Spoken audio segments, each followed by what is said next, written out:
RFK Stadium by car, truck, and by metro to watch the Washington Diplomats continue their drive to the North American Soccer League playoffs against Johan Cruyff and the Los Angeles Aztecs.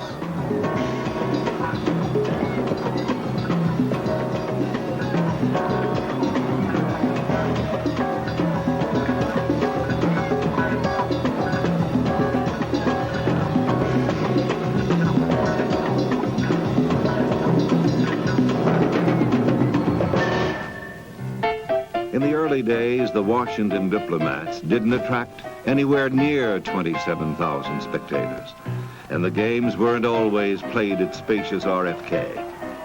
More often than not, no more than 1,000 curiosity seekers ventured out to Whitson High School in suburban Virginia to watch the Diplomats play.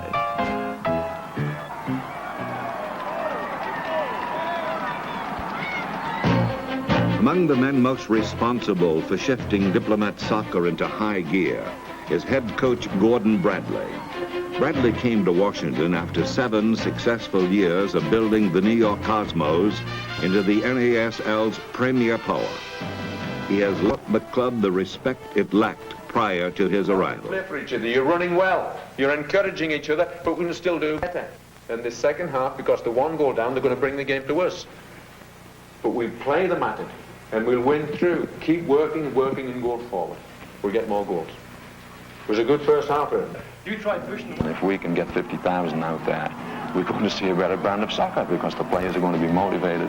And of course, if they have more fans, they turn it on more. Take the LA game when we played here at the stadium. It was an entertaining game, a very competitive game, and a brand of soccer which will certainly prosper the game over in this country. We had a great time at that game, although we lost, unfortunately, but the fans had fun. To watch the Dips win. Excitement. Because I like the Diplomats. We've been watching them since they've been playing at the high school stadium.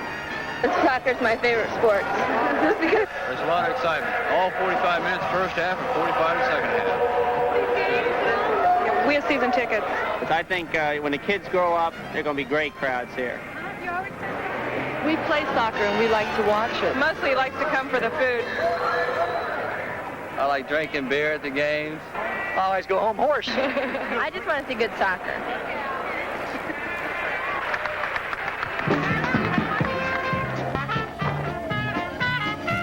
I like Diplomaniac. The Diplomaniac is crazy. He is. Can't tell what he is. He's like a bear or a platypus, yeah.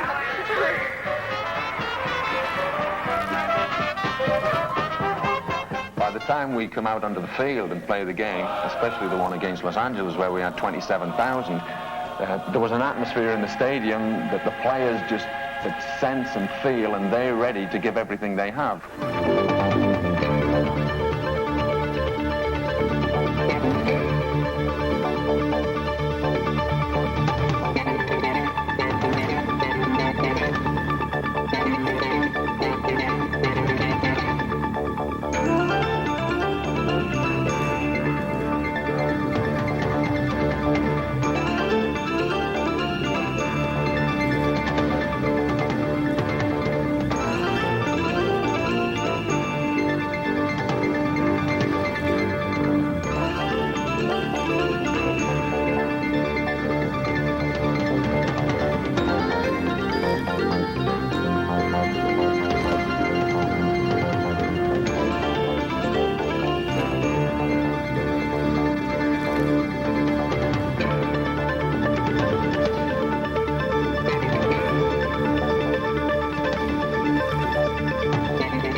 On the field, the twisting, turning movement of well-conditioned bodies is the universal form of expression that binds these men.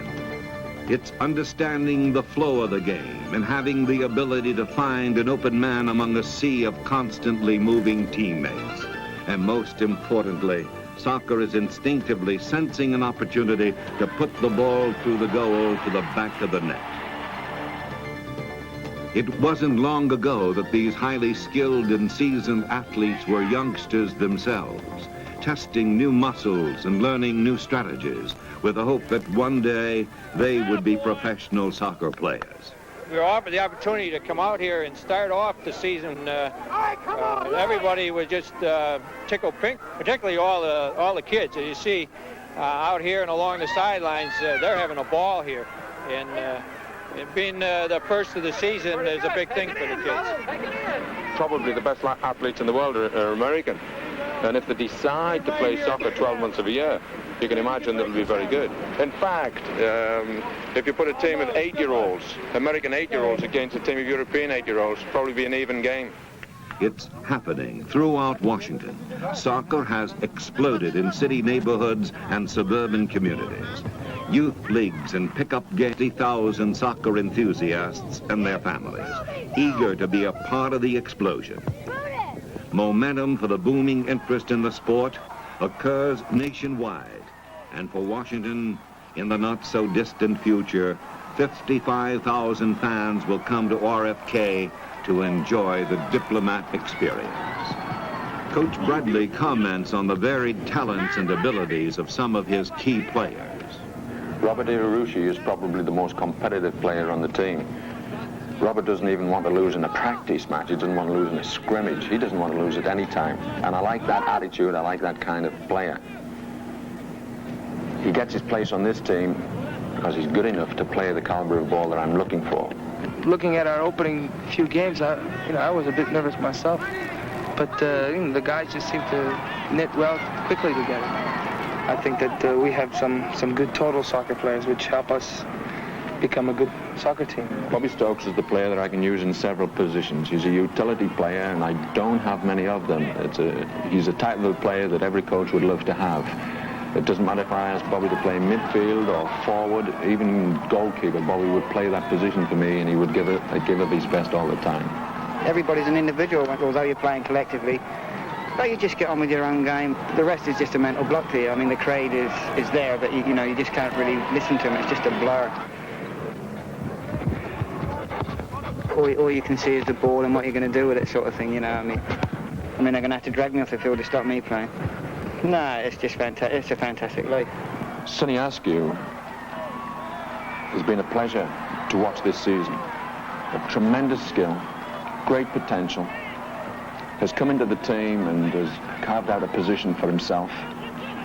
He's advanced so quickly this season that the United States national coach has asked him to go on tour with them. And I see a great future for the player in the North American Soccer League. To watch Alan Green handle the ball is to experience the true excitement of soccer. His quickness and agility in enemy territory makes him one of the league's most dangerous strikers. Despite a mid-season scoring slump, Green still set a club record for most goals in a season with 16. And his 41 points also established a new Diplomat standard. Green recalls the agony of that 9-game strikeless spell. It's very frustrating for a forward. Like myself, I started off by scoring a lot of goals. I was miserable at home. I wouldn't talk to people, I didn't know what I was doing wrong. I couldn't believe it. For comeback victory over the Toronto Blizzard at RFK. Down 4-1 with just over 30 minutes remaining and all hope seemingly lost, the Diplomats sparked a comeback charge that left the Blizzard dazed in one of the most thrilling spectator events Washington has seen in some time, recalls. I can remember when that last goal was scored and I looked behind me, the people were on the feet. They weren't sitting in the seats, they were on the feet and they were cheering for the Diplomats. It was a great game. It's a game that I'll remember a long time. Alan Green's analysis of scoring goals speaks for itself. Well, it's just a great sensation you get, especially when people's got a job to score goals like myself. It's magic, that feeling when you get when you put one in the net, you can't beat it, you can't describe the feeling, it's ecstasy. All season long, the Diplomats raced neck and neck with their divisional rivals, the New York Cosmos. The first of two fiercely contested, closely checked and evenly fought matches was played in Washington on a chilly April afternoon early in the season. The Cosmos came to RFK with superstar playmaker Franz Beckenbauer and Giorgio Chinaglia. With the score and 2 overtime periods, the ultimate winner would be decided by the shootout.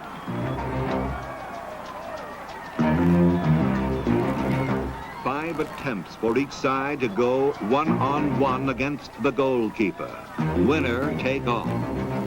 The intense, nerve-shattering pressure could be felt everywhere, especially with Diplomat goalkeeper Bill Irwin. No one sat in their seats as Cosmo superstar Giorgio Chinaglia came to the line for the psychologically most important first attempt. But Irwin closed him down. Zaki Beteskic scored first for the Diplomats and gave Washington the hope that they might beat the NASL defending champions early in the season. Irwin stopped Tuart, but Beckenbauer and Carlos Alberto each scored for the Cosmos. Alan Green's sensational strike evened the shootout, and at the end of the first 5 rounds, Cosmos 2, Washington 2. The battle continued through 3 more deadlocked scoreless rounds until a spectacular Cosmos goal by Sinino and a Washington miss allowed the Cosmos to escape defeat in one of, if not the most exciting game of the season. The Mats, the Cosmos, and the rain. But the weather didn't dampen the enthusiasm of the 35,000 soccer fans who braved the elements that night to watch the two teams battle to a 4-4 tie in the downpour. The Cosmos claimed another shootout win, but not before Diplomat goalkeeper Bill Irwin impressed the New York crowd with an outstanding performance. Angles, that's the main thing. If you get your angles right, it makes it harder for the forward. I'm always watching the ball. It's got to come to me eventually, so if I just keep watching it and position myself in accordance to the ball, I'll be all right. Gordon Bradley elaborates on his team's strategy on the field. Here we try to play soccer from the goalkeeper out, through the defense, through the middle field, up into the attacking part of the field. It is a controlled game where we try to put the 11 players on the field forming patterns which lead eventually to someone having a goal-scoring attempt made. The strategy Gordon Bradley and the Diplomats employed in 1979 resulted in the club's 19-11 best ever finish and a second straight trip to the NASL playoffs. The Diplomats also defeated both Soccer Bowl finalists, the Tampa Bay Rowdies and the Vancouver Whitecaps. 1979 truly was a season of success for the Washington Diplomats, but more than that, it was a season of promise. In late September, the North American Soccer League held its annual meetings in Washington, D.C. Madison Square Garden president and Diplomat owner Sonny Werblin, Diplomat president Steve Danzansky, along with Washington, D.C.'s Mayor Barry, were among those assembled to hear an important announcement by League Commissioner Phil Bushnell. And we're delighted that the Soccer Bowl 80 is going to take place here in Washington, D.C. I'm just delighted and thrilled to death that the league voted to accept our bid. And next year, as the city of Washington prepares to meet the challenge of hosting Soccer Bowl 80, Gordon Bradley has his sights set on continuing to build the high-powered, multi-talented team he knows is needed to bring the championship to Washington. I feel as if there's an explosion going to take place with our team here in Washington. We've been allowed to promote the game, to play the game we wanted, so that the fan enjoys it, enjoys the competition. This country is improving faster than any other country when it comes to soccer. We've started it. We're pioneers of this league. There's a great challenge ahead for us. There's a great challenge ahead for Washington in soccer. We need 2 or 3 better players, quality players, to add to the players that we have now. We can meet that challenge. I believe we're going to be the best team in this league.